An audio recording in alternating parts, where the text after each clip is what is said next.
বিশ্ব সংবাদে আপনাদের স্বাগত। শুরুতেই সংবাদ শিরোনাম, পরে বিস্তারিত।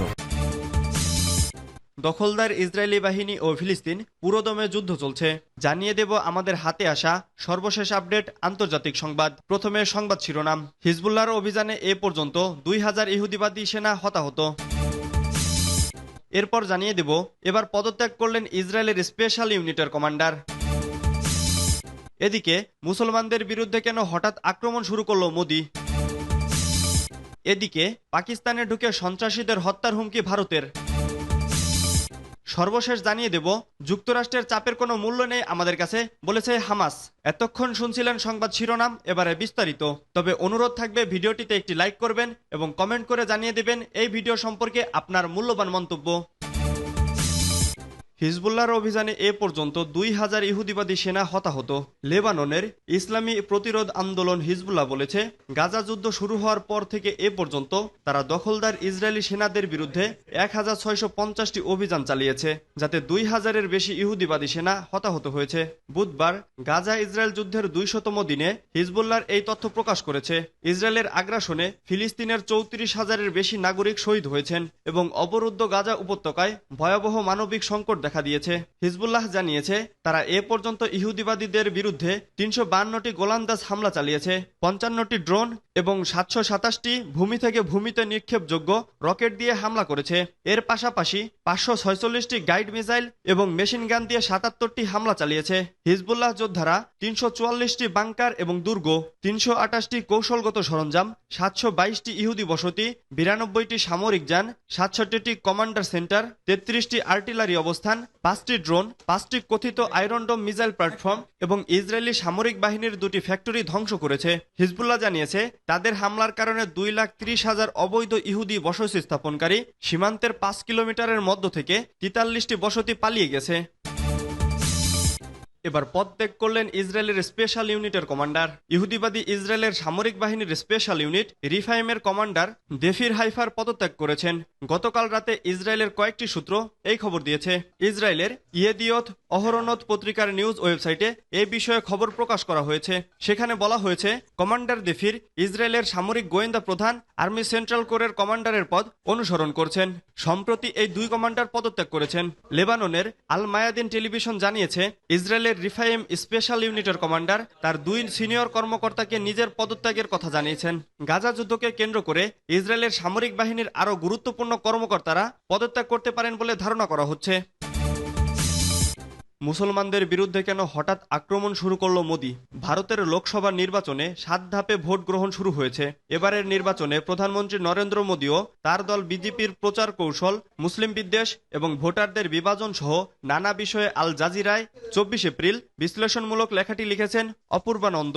তিনি ভারতের দিল্লি বিশ্ববিদ্যালয়ের হিন্দি শিক্ষক। সেই সঙ্গে তিনি সাহিত্য ও সংস্কৃতি নিয়ে সমালোচনামূলক বিশ্লেষণ দেখান। ভারতে এবারের লোকসভা নির্বাচনে 7 দফায় ভোট গ্রহণ হচ্ছে। প্রধানমন্ত্রী নরেন্দ্র মোদী ও তার দল ভারতীয় জনতা পার্টি হিন্দুদের স্বার্থ রক্ষায় ত্রাণকর্তা হিসেবে নির্বাচনে লড়াই করে চলেছে।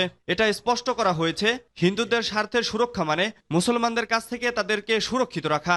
মোদী ও বিজেপির মতে মুসলমানদের সঙ্গে মিলে সংখ্যাগরিষ্ঠ হিন্দুদের বিরুদ্ধে ষড়যন্ত্র করছে বিরোধী দল কংগ্রেস। এর প্রধান উদ্দেশ্য হল হিন্দুদের সম্পদ ও অধিকার কেড়ে নিয়ে মুসলমানদের হাতে তুলে দেওয়া।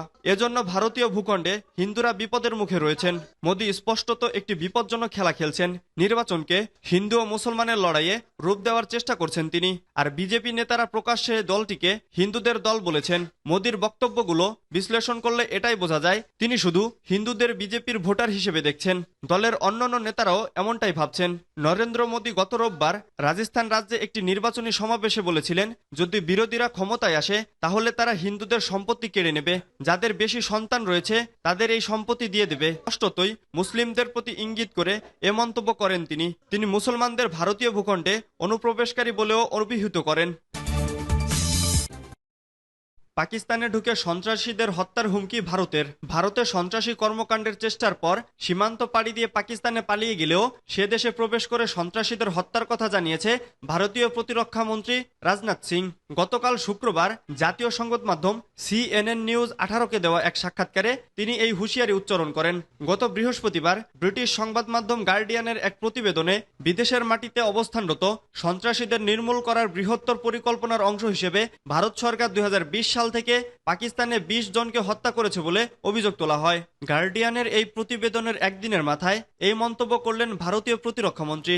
গার্ডিয়ানের এই প্রতিবেদনের বিষয়ে মন্তব্য করার জন্য ভারতীয় পররাষ্ট্র মন্ত্রণালয়ের সঙ্গে রয়টার্স যোগাযোগ করলেও কোনো জবাব দেয়নি মন্ত্রণালয়। অন্যদিকে এই বিষয়ে মন্তব্য করতে অস্বীকার করেছে পাকিস্তানের পররাষ্ট্র মন্ত্রণালয়। তবে এই প্রতিবেদন সম্পর্কে প্রশ্ন করা হলে রাজনাথ সিং বলেন, যদি তারা পাকিস্তানে পালিয়ে যায় আমরা তাদের হত্যা করার জন্য পাকিস্তানে প্রবেশ করব। তিনি বলেন, ভারত সবসময় প্রতিবেশী দেশের সঙ্গে সুসম্পর্ক বজায় রাখতে চায়, কিন্তু কেউ যদি ভারতের দিকে বারবার আড় চোখে তাকায়, ভারতে এসে সন্ত্রাসী কর্মকাণ্ড প্রচার করার চেষ্টা করে, আমরা তাদের রেহাই দেব না।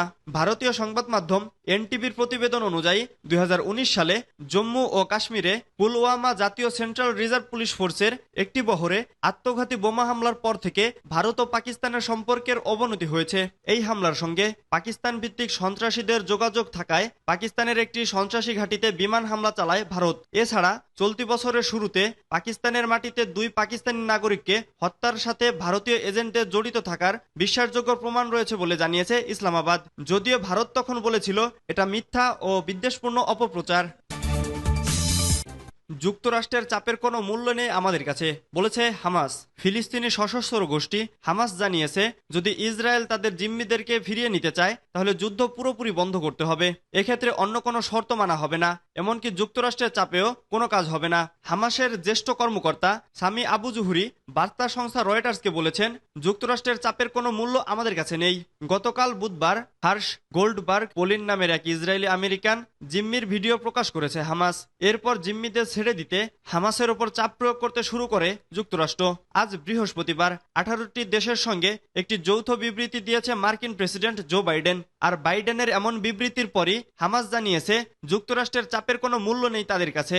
গত 7 অক্টোবর ফিলিস্তিনি সশস্ত্র গোষ্ঠী হামাসের সঙ্গে দখলদার ইসরায়েলের যুদ্ধ শুরু হয়। 6 মাসেরও বেশি সময় ধরে চলা এ যুদ্ধে এখন পর্যন্ত 34,000-এর অধিক ফিলিস্তিনি নিহত হয়েছেন। এছাড়া আহত হয়েছেন আরও প্রায় 1 লাখ মানুষ। 7 অক্টোবর যুদ্ধ শুরুর দিন ইসরায়েলের বিভিন্ন অবৈধ বসতিতে হামলা চালিয়ে প্রায় 250 জনকে গাজায় ধরে নিয়ে আসে হামাস। এর মধ্যে 105 জনকে গত বছরের নভেম্বরের শেষ সপ্তাহের দিকে 1 সপ্তাহের যুদ্ধবিরতির সময় ছেড়ে দিয়েছে তারা। গতকাল যখন আমেরিকান ইসরায়েলি জিম্মির ভিডিও প্রকাশ করা হয়, তখন থেকেই আবারও জিম্মিদের মুক্তির বিষয়ে আলোচনা এসেছে।